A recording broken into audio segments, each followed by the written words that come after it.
সরকারি প্রাথমিক বিদ্যালয়ের লক্ষাধিক শিক্ষকের জন্য আসছে বড় সুখবর। দীর্ঘদিনের দাবির পর বর্তমান ১৩তম গ্রেড থেকে সরাসরি নবম গ্রেডে উন্নীত করার পরিকল্পনার কথা সংসদে জানিয়েছেন প্রাথমিক ও গণশিক্ষা প্রতিমন্ত্রী। এই লক্ষ্যে বাজেটে রাখা হয়েছে প্রয়োজনীয় বরাদ্দ। তাহলে কবে বাস্তবায়ন হবে এই সিদ্ধান্ত? বিস্তারিত সাদিয়া সিদ্দিকার রিপোর্টে। শিক্ষকদের গ্রেড নিয়ে আমরা আলোচনা করছি।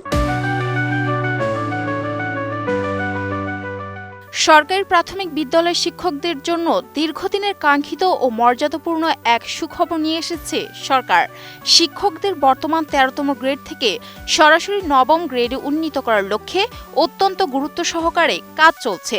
২৮ জুন জাতীয় সংসদে ২০২৬-২৭ অর্থবছরের প্রস্তাবিত বাজেটের উপর সাধারণ আলোচনায় অংশ নিয়ে এ তথ্য নিশ্চিত করেছেন প্রাথমিক ও গণশিক্ষা প্রতিমন্ত্রী ববি হাজ্জাজ। এখানে আমরা তাদেরকে নবম গ্রেডে আনার কাজ করছি।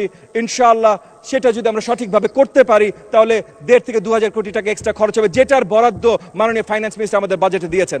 সংসদে সাধারণ আলোচনা চলাকালে রংপুর ৬ আসনের সংসদ সদস্য মাওলানা নুরুল আমিন প্রাথমিক শিক্ষকদের বর্তমান গ্রেড উন্নীত করে ১০ম গ্রেডে নিয়ে আসার বিষয়টি জোরালোভাবে উত্থাপন করেন। এর জবাবে গণশিক্ষা প্রতিমন্ত্রী ববি হাজ্জাজ সরকারের এই যুগান্তকারী ও দূরদর্শী পরিকল্পনার কথা সংসদকে অবহিত করেন। তিনি অত্যন্ত স্পষ্ট ভাষায় জানান, সরকার কেবল ১০ম গ্রেডে সীমাবদ্ধ থাকছে না, বরং শিক্ষকদের সামাজিক মর্যাদা ও জীবনযাত্রার মান আরও বাড়াতে সরাসরি নবম গ্রেডে আনার জন্য কাজ করে যাচ্ছে। নতুন বাংলাদেশ গড়তে এলো জুলফিকার স্টিল। জুলফিকার স্টিল।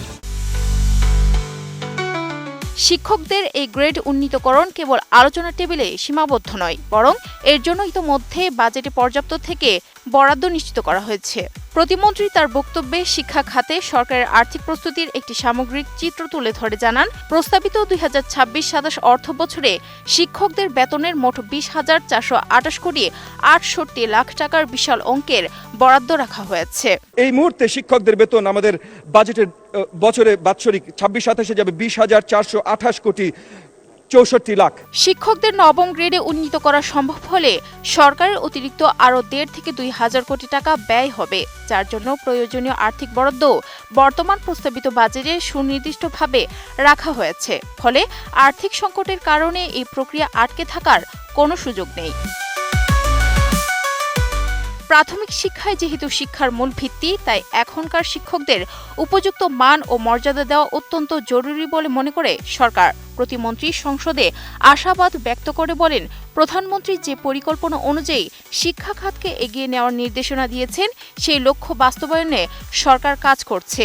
আগামী ৫ বছর ধারাবাহিকভাবে এই উন্নয়ন কার্যক্রম ও যুগান্তকারী সংস্কার পরিকল্পনা চালিয়ে যেতে পারলে দেশের সামগ্রিক শিক্ষা ব্যবস্থায় একটি আমূল ও ইতিবাচক পরিবর্তন আসবে। যোগ্য শিক্ষকেরা উপযুক্ত মূল্যায়ন পেলে তা কোমলমতি শিক্ষার্থীদের মানসম্মত শিক্ষাদানে আরও বেশি উদ্বুদ্ধ করবে, যা পরিশেষে বাংলাদেশের ভবিষ্যৎকে আরও বেশি সমৃদ্ধ, জ্ঞানদীপ্ত ও টেকসই করে গড়ে তুলবে। সরকারের এই সময়োপযোগী ও বৈপ্লবিক পদক্ষেপের খবরটি সারা দেশের লক্ষাধিক প্রাথমিক শিক্ষকের মাঝে চরম উদ্দীপনা ও আনন্দের জোয়ার বইয়ে দিয়েছে।